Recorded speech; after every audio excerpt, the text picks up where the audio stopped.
Hi, I'm Mrs McTaggart and I'm going to be taking you through the solutions to this practice paper available from the National 5 website. This is paper F, paper 1. Okay, so first question is a nice straightforward fraction one.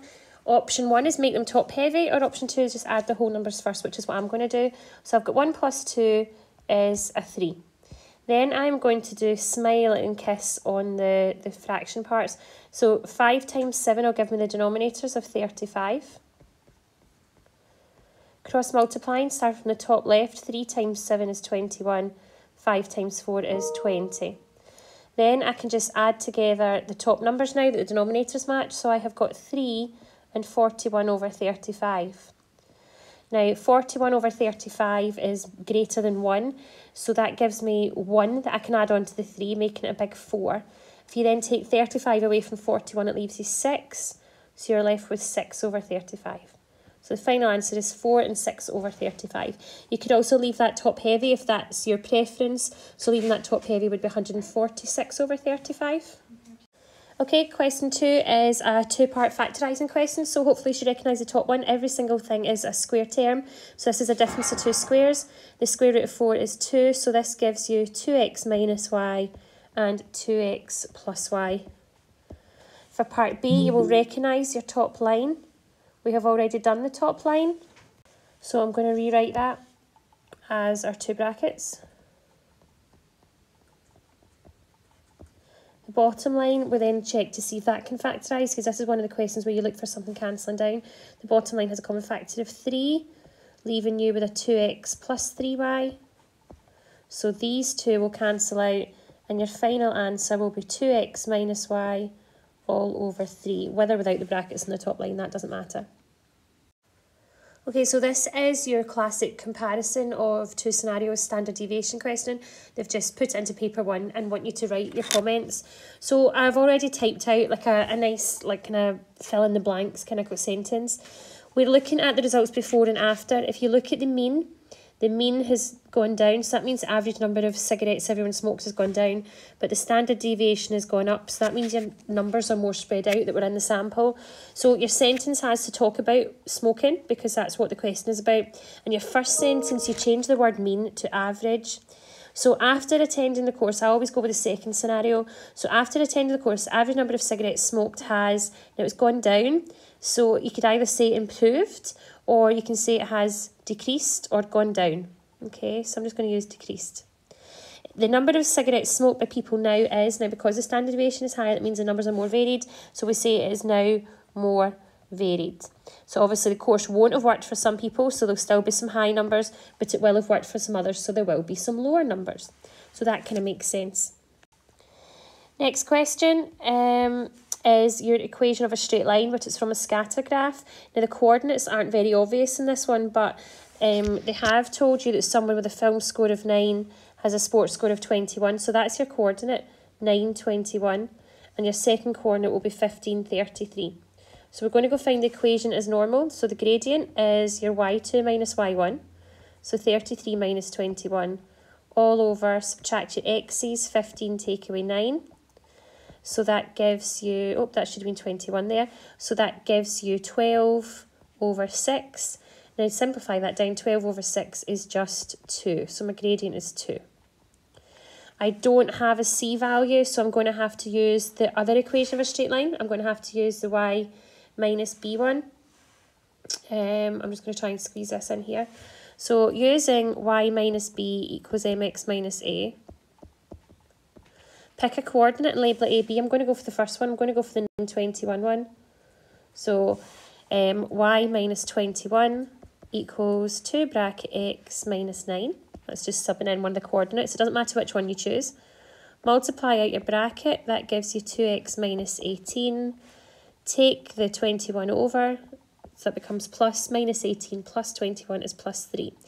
Now, that is your equation there. Now, just watch out. Usually, this question wouldn't have x and y. It would maybe have f for film and s for sport. So, in that case, you would probably say that the equation was s for sport equals 2 times your film score plus 3. So, it's unusual for them to have left that in x and y. Then, for part B, it says, use this equation to estimate the sports score for a team with a film score of 20. So your film score was your x. So you're going to replace x with 20. So you've got 2 times 20 plus 3, which is 43. So that would be their film score for part B. All right. Next question is a magnitude one, which asks us for a certain. Now, it doesn't ask for magnitude, but you should recognise that that is a notation for magnitude, okay? So the magnitude of AB is, that's when you take the square root of all your numbers squared. So 3 squared plus 0 squared plus minus 3 squared. Now remember, any number squared is positive, so that becomes the square root of 9 plus 0, you don't really need the 0 in there, plus 9, which gives you the square root of 18. They did mention they wanted it as a third and simplest form, so let's break that into a 9 and a 2. Square root of 9 is 3, so the final answer is 3. Oops, a mistake there. Is 3 root 2. Question 6, we've got a wee inequality, so the first step is to multiply out that bracket. So you've got 13 plus 4x is less than 18. Watch, there's a negative 7, so your signs are going to change. So that will be minus 14. That will turn into a plus 7x. I'm just going to tidy that up before I decide what side I'm taking letters to. So that gives me 4 plus 7x. So 2 options. If I take my letters to the left, I'm going to end up with a negative letter. If I take my letters to the right, that will stay nice and positive. So I'm going to do that first and then I'll do it the other way. So moving the 4, I've got 13 take away 4 is less than 7x minus 4x. That tells me that 9 is less than 3x. 3 into 9 goes 3 times. So you have 3 is less than x. And then if you flip that round, that's really the same as x is greater than 3. Doing it the other way would mean taking the letters to the left. That would give you 4 take away 7. It would give you negative 3x is less than 4 minus 13 is negative 9. The negatives would cancel out. 9 divided by 3 is 3. But because you're dividing by a negative 3, you would have to flip the arrow. So you see how we still get the same answer.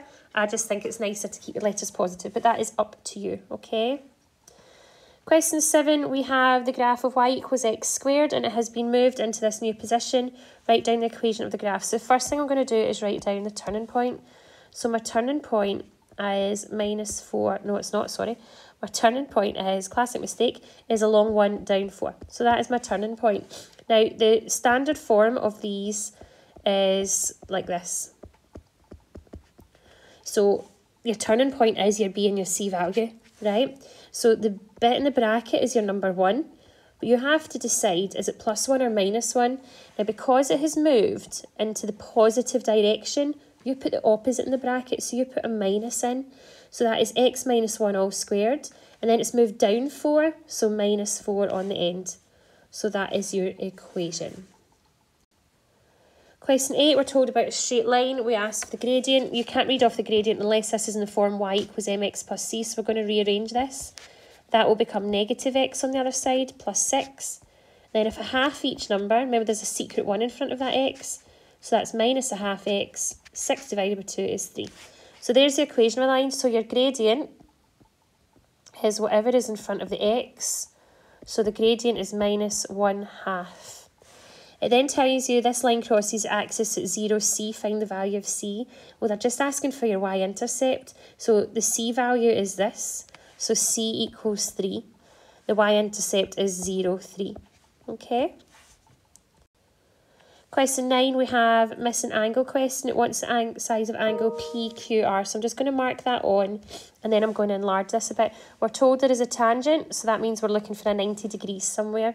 So let's make this a bit bigger. So, first thing to fill in is we know that this radius O comes down and meets this line at 90 degrees. So I've got a 90 degree angle in there. But I've also got a wee 90 degree angle on the other side as well. Now that lets me fill in the angles round about the 37 and the 68. 90 take away 68 is 22. So this one in here is 22. Okay. I could get this one over here, but I don't really need it. It's not part of the diagram I'm after. Next thing to look at is right angles appear whenever you've got triangles inside semicircles as well. So this line, O to T, is your diameter. So these are both right angle triangles. So at R, we've got a right angle, and at P, we've also got a right angle. Now that then allows us to get the angles we need up the top. So if I take the top triangle, we're going to do 90 add 37 is 127. We'll do 180 take away 127, and that leaves us with 53. So this angle in here is 53. For the bottom triangle, we'll do 90 add 90 add 22 is 112. We'll take that away from 180, and that gives us 68. So this angle in here is 68. So to conclude the question, remember we wanted angle PQR. So angle PQR equals 53 plus 68, which equals 121 degrees. For all the maths I can do, sometimes it's the simplest things that catch me out. So 121 degrees. One wee tip is to make sure you always conclude your final answer with the angle. Don't just leave it on the picture, write it at the side, underlined, because all this other working, see all the bits I'm just going to highlight, all this other working, I have no idea what they refer to, what parts of the circle, because I've technically not written what they all are. But put the answers on the diagram, and it's much easier for the person marking it, and a clear answer at the end for your conclusion, okay? Right, question 10, we have a cost graph that has been shifted. So before we start, I'm going to draw your original cost graph. So your cost graph starts high and ends high. This is 0, this is 360. This should be 180. It cuts at 90 and 270. So to do these ones, we have to look at it and decide, well, how much has it moved? So you can look at any of these important points here. You can look at this one, you can look at this one, you can look at, this one or this one, and compare them to where they should be on the original diagram. I'm going to go with 120. To me, that's the most obvious. That 120 should be 90, which means it has moved 30 that direction. So it's moved 30 to the right. So it should be at 90. I just double check, the 300 should have been at 270. So everything has moved 30 to the right. Now, if it's moved in the positive direction, you put the opposite in the bracket. You put the negative in. So the equation would be cost bracket x minus 30. So on this one, I know it asks the value of a, but I definitely think it's sometimes easier. Just write down the equation, and then that would get you the full marks. But just to properly show you what a would be, because if you compare this to the one they've got up here, because it's got a minus in the bracket already, and I've got a minus, then a is simply 30. The tricky bit is, what if they'd put a plus in that bracket? If they'd given you in that as a form with in the form with a plus in the bracket, then your a would be negative 30 because your signs are different. Okay, so this question, we're told that a packet of washing powder has 20% extra free and has 900 grams. We have to find what it usually holds. This is not just find 20% and take it away. That is not National 5. This is the one we have to work backwards and get 100%. So our first thing to start off thinking is, right, well, our original box had 100% when it was full. We added in 20%, which means this box is worth 120% of the original. So your first mark is for writing down 120% equals 900 grams. We have to get 1% and then 100%. Now it's non-calculator. Normally you would then just go do 900 divided by 120. So many different ways to do this one. So I can maybe cancel out some zeros. So I'm left with 90 divided by 12. Okay. 90 divided by 12, if you're struggling, let's do a wee division sum. And I'm going to, because it doesn't go in exactly, so I'm going to put in a wee decimal. 12 into 90, the closest you can get is 12 sevens are 84. So 12 sevens are 84, so that means 7 with 6 left over. And then 12 into 60 is 5. So it gives us 7.5. So 1% is 7.5. Then 100% is timesing that by 100, which makes it 750 grams. So your original box is 750 grams. Now, I always like to check these ones. 20% of 750 is, well, 10% is 75, so it's 2 times 75, which is 150. If you add the 150 back onto the 750, that gives you the 900 they've got. So you can always check these ones to see if you've got the right answer. So the final answer is 750. As I said, there's different ways of trying to work out 900 divided by 12. You could have maybe even just got 10% or 20% as a wee interim bit in here for the middle line. Question 12 is a quadratic one. We are told that this equation has no real roots. We have to show that. So the minute you see a mention of no real roots, that means you have to do b squared minus 4ac. So my a value is the first number, which is a 1. My b value is the minus 3, and my c value is the 5. b squared minus 4ac. b squared is minus 3 squared, which is 9, minus 4 times 1 times 5, which is 9, minus 4 times 5 is 20, so we have minus 11. So then you write that b squared minus 4ac is less than 0, so no real roots. Okay, you must have that wee conclusion, and you can't just say no real roots. You have to say because this number is less than 0. Then it says write the equation in the form y equals x minus p squared plus q. So that is your clue that it's completing this square. So I'm just going to write down the question here again. So to complete the square, this is a tricky one, and you might not have been shown these ones in class because fractions are very uncommon to ask at National 5. They would normally always make sure this middle number was an even number that halved. So your first step is to half the 3, so your bracket is x minus 3 over 2 all squared.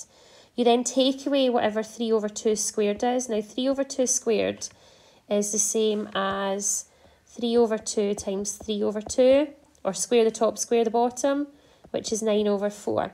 So we're going to take away 9 over 4. And then we're going to add on 5. Now, I'm not going to add on 5. I'm going to turn the 5 all into quarters because it makes it so much easier. So that is like technically adding on 20 quarters. So your bracket is x minus 3 over 2 all squared. Minus 9 plus 20 is 11. So you're left with plus 11 quarters.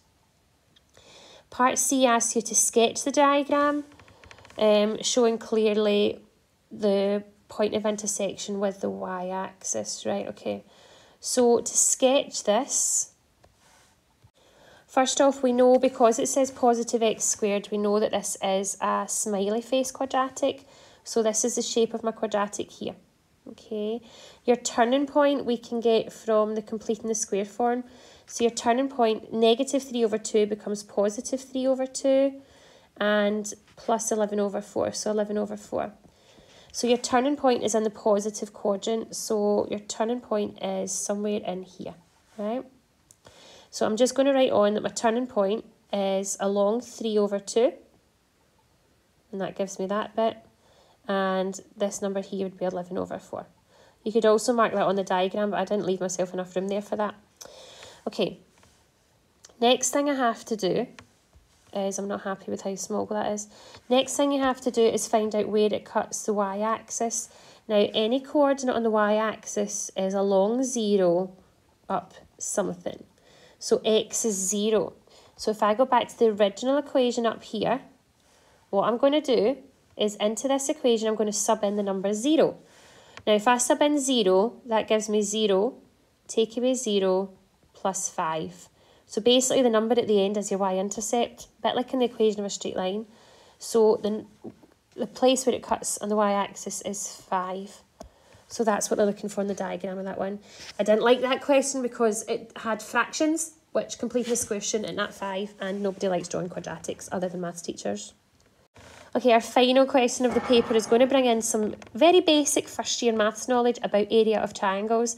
So it wants the area of this triangle here. Now I need you to imagine this triangle being spun around, right? If I spin this around and make it a right angle triangle, right, then the long side was 20 and the vertical side was 15. So for the area of that triangle, we're going to do half base times height. Okay, so that is a half times a base of 20 times a height of 15. Now half of 20 is 10 times 15 is 150. So the area is 150 centimetres squared. So that's part A's answer. Part B, they've got the same diagram, but they've drawn it differently. they have given you the base is 25 and they've drawn this up and down line and they want you to get this. They want you to get the height of the triangle drawn this way. Now the beauty is we already know that the area is 150, so really I don't need these two on the side, so I'm going to rub them out. They don't need to be there. So area of a triangle is half base times height again. So area equals half base times height. We know the area is 150. We know the base is 25. And we don't know the height. Now there's different ways to work this one out. To make the numbers easier for me, I think the easiest way to go here is you could have the 25, which is 12.5, or we could double the 150, which is what I'm going to do. So double the 150 gives me 300 equals 25h. So then you're going to do 300 divided by 25 equals h. Now we're all capable of counting up in 25s. 4 25s make 100. There's 300 there, so 4 times 3 is 12. So the height is 12 metres. Okay, now I made a mistake in part 8 by saying that the area was centimetres squared. So that's one thing I should have changed. So it was just metres squared. You wouldn't get marked down for that. And that is the end of that paper. That was some tricky questions in there.